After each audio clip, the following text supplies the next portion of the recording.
AP మంత్రి బొత్స సత్యనారాయణ మాట్లాడుతున్నారు. Live లో చూద్దాం. ఏం చేసుకుంటే అనుకుంటాం దేనికి, అందుకే ఇవాళ 14 సంవత్సరాలు ముఖ్యమంత్రి చేసిన ఇవాళ కూడా చంద్రబాబు నాయుడు ఎందుకు నమ్మరు?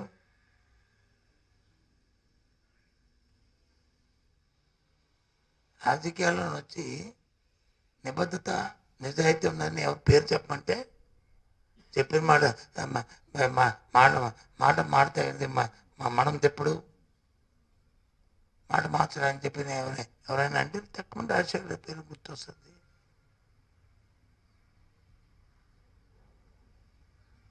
అది నీకేం పేరు ఉంటుంది? మాట చెప్పింది అంటే మాట నిర్వచనం ఎవడంటే చంద్రబాబు నాయుడు, ఎన్నిపోటు ఎవడంటే చంద్రబాబు నాయుడు, మాయా మోసం దగ ఎవడంటే చంద్రబాబు నాయుడు. పక్కోడు లేడు, ఎన్నోళ్ళు లేడు, సొంతోడు లేడు, పక్కోడు లేడు, మామ లేడు, తమ్ముడు లేడు, అన్న లేడు, బావ లేడు, బామ్మది లేడు. అందరికీ అంతే చంద్రబాబు నాయుడికి. ఏంటిది? ఆ బాధ అనిపించి అందుకే చూసి పాపం ఆ పేదల తాలూకా నేను గ్రామాలకు వెళ్తున్నప్పుడు వాళ్ళతో వాళ్ళు అడుగుతుంటే అందుకే చూసి మీతో మాట్లాడి ప్రజలకు వచ్చి విషయాన్ని వివరించి ఆధారపడొద్దని ఎవరికైనా అందరికీను ఎలాగా ప్రభుత్వం తరఫున మా పార్టీ తరఫున అలాగా పెద్దలు మాట్లాడతారు, నేను కూడా ఉన్నాను కాబట్టి మీ ద్వారా ప్రజలు చెప్పాలని. అలాగే ఏదైతే ల్యాండ్ యాక్ట్ గురించి పత్రికల్లో ఇంత డబ్బులు ఉన్నాయని పులిసిపోయి బాగా బలిసున్న ఆ పార్టీ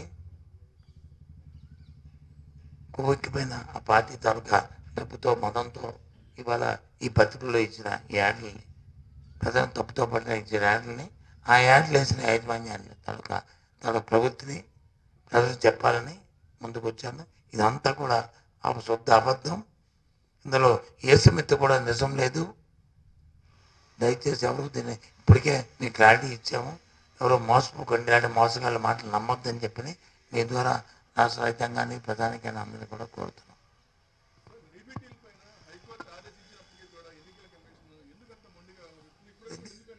అదే కదా ఇప్పుడు చెప్పాను, అదే కదా చెప్పాను. ఏదైతే తెలుగుదేశం పార్టీ కూటమిలో ఉన్న పార్టీల తన ఒత్తిడి మేరకు వాళ్ళతో కుమ్మక్కపై చేస్తున్న కార్యక్రమం ఇది. అందుకే తీవ్రం ఖండిస్తున్నాం, దీన్ని మా నిరసన కూడా తెలియజేస్తున్నాం. ఇది తప్పు.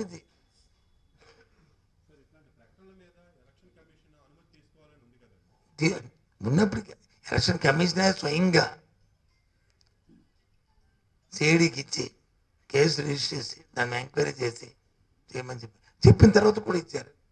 ఎలక్షన్ కమిషన్ సొమ్ముడికి తీసుకోవాలి, మేము ఎలాగ ఫిర్యాదు చేస్తాం, కానీ సొమ్ముడికి తీసుకోవాలి కదా. ఇలాంటి ప్రజలు ఇస్తే ప్రజలను తప్పుతో పెడితే ప్రజలను మభ్య పెడితే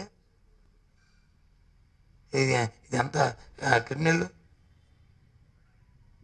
చెప్పండి, ఏం చేస్తాం? ఇంకో 2 రోజులు 3 రోజులు భరించవలసిందే ఈ దౌర్భాగ్యమైన రాత్రుల్ని, ఇలాంటి కార్యక్రమాల్ని.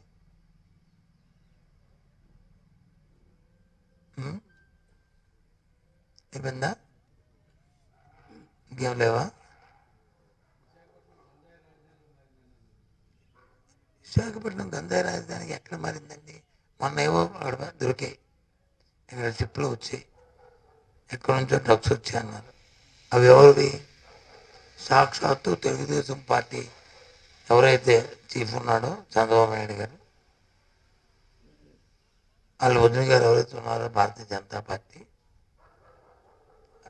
అధ్యక్షులు, వాళ్ళ తాలూకా చుట్టాలు పక్కాది. మరి ఎందుకు ఇప్పుడు బయట పెట్టట్లేదు? ఏమైంది ఆ కేసు? ఏమైంది ఆ సిబిఐ? ఎక్కడుంది? ఎందుకు మీ పత్రికల్లో ఏమైందని రాయట్లేదు?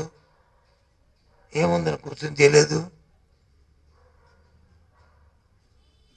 అదే వైసీపీ పార్టీ నాయకులకి సంబంధం ఉంటే ఇప్పటికి బట్టలు అరగట్టేది ఎండబెట్టింది కదా. ఏమైంది? అడగండి సిబిఐని. ఎందుకు దాని మీద చంద్రబాబు నాయుడు మాట్లాడట్లేదు? గంజాయి గింగిల్ వైజాగ్లో ఉన్నారు, నేను చెప్పక్కర్లేదు. గత ప్రభుత్వంలో వాళ్ళ పార్టీ ఉన్న మంత్రులే వాళ్ళే కొట్టుకొని నువ్వంటే నువ్వని చెప్పుకున్నారు. మా పార్టీలో కూడా చెప్పుకోలేదు. మాకు అది ఎలా ఉండదో తెలీదు.